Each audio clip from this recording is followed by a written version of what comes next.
बड़ी खबर आपको बता दें देहरादून से, जहां पर बीजेपी के प्रदेश पदाधिकारी घोषित कर दिए गए हैं। 42 लोगों को दिए गए हैं दायित्व। रुचि भट्ट को महिला मोर्चा की जिम्मेदारी मिली है। दीप्ति रावत, कुंदन परिहार, तरुण बंसल को महामंत्री बनाया गया। देहरादून से ये बड़ी खबर आपको बता रहे हैं। बीजेपी के प्रदेश पदाधिकारी घोषित कर दिए गए हैं। 42 लोगों को दायित्व दिए गए हैं।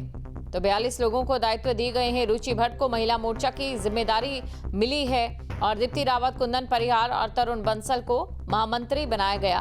प्रदेश उपाध्यक्ष और प्रदेश मंत्री के पद पर 8 लोगों की नियुक्ति भी हुई है। सुरेश जोशी मुख्य प्रवक्ता, पुनीत मित्तल प्रदेश कोषाध्यक्ष बनाए गए। मनवीर सिंह चौहान को तीसरी बार मीडिया प्रभारी बनाया गया है। देहरादून से ये बड़ी खबर आपको बता रहे हैं। अब इसी के साथ देखिए, अपनी रणनीति के साथ बीजेपी मैदान में उतरेगी और साथ ही प्रदेश के जो विकास बीजेपी के कार्यकाल में हुए हैं उसे जनता तक पहुंचाने और साथ ही साथ विपक्ष का जवाब देने के लिए बीजेपी ने अपनी टीम जो है मैदान में उतार दी है। प्रदेश उपाध्यक्ष और प्रदेश मंत्री के पद पर 8 लोगों को नियुक्त किया गया। पार्टी का जनाधार बढ़ाना, ये तमाम दायित्व जो है, इन तमाम जिम्मेदार जो पार्टी की ओर से जिम्मेदारी दी गई है, जिन लोगों को उनके कांधों पर रहेंगे। देहरादून से ये बड़ी खबर आपको बता रहे हैं, जहां पर बीजेपी के प्रदेश पदाधिकारी घोषित कर दिए गए हैं और 42 लोगों को दायित्व दिए गए हैं। तो 42 लोगों को दायित्व दिए गए हैं। रुचि भट्ट को महिला मोर्चा की जिम्मेदारी सौंपी गई है। दीप्ति रावत, कुंदन परिहार और तरुण बंसल को महामंत्री बनाया गया। प्रदेश उपाध्यक्ष और प्रदेश मंत्री के पद पर 8 लोगों की नियुक्ति की गई है। उधम सिंह नगर के किचा विधानसभा क्षेत्र में खुरपिया फार्म स्थित सरकारी सस्ता गल्ला दुकान पर कीड़े लगे चावल बांटे जाने से हड़कंप मच गया। लाभार्थियों ने हंगामा किया तो सूचना पर पहुंचे खाद्य पूर्ति अधिकारी ने मौके से खराब चावल वापस करवाया। कई लोग चावल घर ले जाने के बाद लौटे तो दुकानदार ने लेने से मना कर दिया। स्थानीय लोग इसे भारत सरकार की मुफ्त राशन योजना को बदनाम करने की कोशिश बता रहे हैं, जबकि खाद्य विभाग की निगरानी पर भी सवाल उठ रहे हैं। यहाँ पर आपको ये भी जानकारी दे दें, खाद्य विभाग की निगरानी पर भी सवाल उठ रहे हैं। कितना खराब चावल वितरण तक कैसे पहुंचा, इसके बारे में बताना चाहूँगा। जैसे हमें वीडियो मिली थी और सम्मानित ग्राम प्रधान पति ने हमें फ़ोन किया था, उसके बाद मैं और एसएमआई जो है मार्केटिंग के इंस्पेक्टर हम लोग गए थे मौके पे। तो मौके पे हमने देखा है वहाँ पर थोड़ा बहुत 1-2 कट्टों में ख़राब था, वो हमने बदलवाने के लिए कह दिया तथा कार्डधारकों को ये भी कहा है हमने, अगर किसी के पास कोई ख़राब राशन गया है तो वो तुरंत बदल लें। दुकानदार को कह दिया गया है और मार्केटिंग इंस्पेक्टर का भी कहा गया है कि अगर कोई चावल के 1-8 कट्टे ख़राब गए तो आपके आके बदल लें। हमारे पास देखा गया था हमारे द्वारा, अगर कोई कार्रवाई बनेगी तो देख लेंगे, एक बार दोबारा फिर सर्वे कर लेंगे। साहब परसों हम चावल लेके गए थे कोटे पे से, तो इसमें नन्हे कीड़े थे। अब वापसी का हमें पता चला बदल के दे रहे हैं। हम लोग आए थे सुबह, तो हमसे सब मना कर दिया कि मैं नहीं बदलूंगा।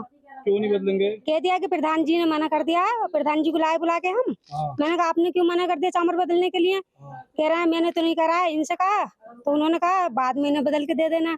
अब तीसरे चक्कर आए जब आप बदल के दिए हमें। लेके गए चावल 3 दिन हो गए। क्या दिक्कत आई? सुनी है ना बहुत। तो उस दिन देखा नहीं आपने? ना, जहाँ तोल के दाए तो हमने देख ना पाए, घर पे जाके देखे।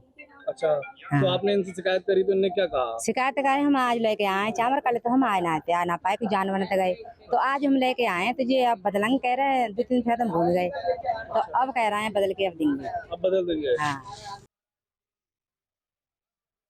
उत्तराखंड की आपदा को लेकर संत भी सरकार के साथ खड़े दिखाई दे रहे हैं। अखाड़ा परिषद ने हरिद्वार अर्धकुंभ के बजट को राहत बचाव कार्य में खर्च करने की मांग की।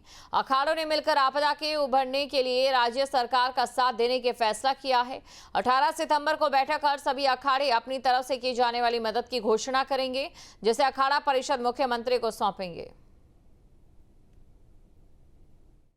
में हॉस्पिटल, चिकित्सालय और खाली शिक्षा और मार्ग बे रोड का निर्माण के बारे में जूना अखाड़ा, वाहन अखाड़ा, इतने अखाड़े थे। साधु संत सारे गुरु मूर्तियों से मेरी यह आग्रह था कि आपदा में बढ़ चढ़कर भाग लिया जा। जो मेले में खर्च करना है वो आपदा में खर्च किया जाए, ये मेरी प्रार्थना है। पूरे उत्तराखंड में आपदा आई हुई है। इतनी बाढ़ आई, इतने लोग जो है जिनका कैलाशवास हो चुका, स्वर्गवास हो चुका।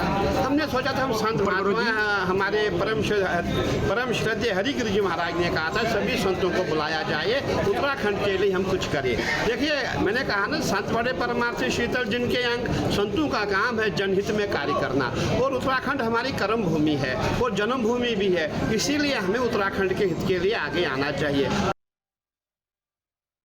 रेप के आरोपी के बरी होने पर धारचूला में लोगों का गुस्सा फूटा। यहां बड़ी संख्या में लोग सड़क पर उतरे और लोग सरकार पर कमजोर पैरवी का आरोप लगा रहे हैं। दरअसल 2014 में 7 साल की बेटी के साथ हैवानियत हुई, जिसमें आरोपी को हाई कोर्ट से मौत की सजा मिली।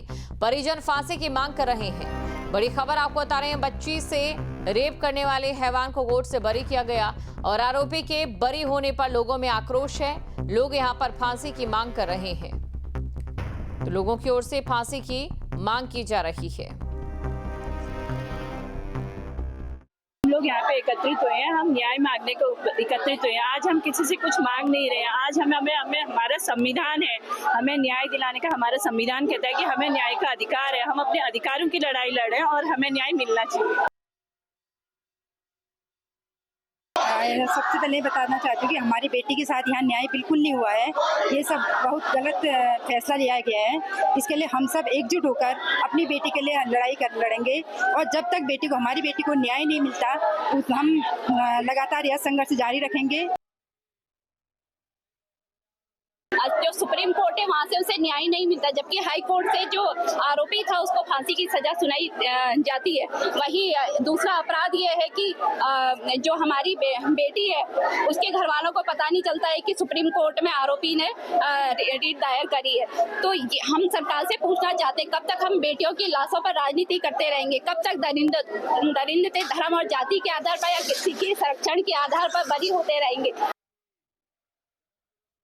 देखिए, 2014 में जो हमारी बिटिया के साथ जो कुकर्म हुआ, उस टाइम पे मैं खुद कॉलेज में पढ़ रही थी। जब मैंने ये न्यूज़ सुनी तो उस समय मैं खुद भी बहुत अंदर से परेशान हो गई थी। और आज इतने सालों के बाद मैं खुद एक बिटिया की माँ हूँ, तो मैं उस माँ का दर्द समझ सकती हूँ जिसने 2014 से लेकर 2025 तक और ना जाने आने वाले कितने साल वो बहुत बड़ी पीड़ा में रही। और अगली खबर है रुद्रप्रयाग से, जहां पर केदारनाथ धाम पहुंचे एसपी कोंडे। यहां गौरीकुंड से केदारनाथ तक पैदल यात्रा कर जायजा लिया है। एसपी ने यात्रा मार्ग और पड़ावों की व्यवस्थाएं परखी। केदारनाथ यात्रा मार्ग पर एसपी कोंडे का निरीक्षण। ये तस्वीरें आपके सामने। गौरीकुंड से केदारनाथ तक पैदल यात्रा का जायजा उनकी ओर से लिया गया है। तो केदारनाथ यात्रा मार्ग पर एसपी कोंडे का निरीक्षण। तस्वीरें आपके सामने हैं। रुद्रप्रयाग से खबर, केदारनाथ धाम पहुंचे एसपी कोंडे।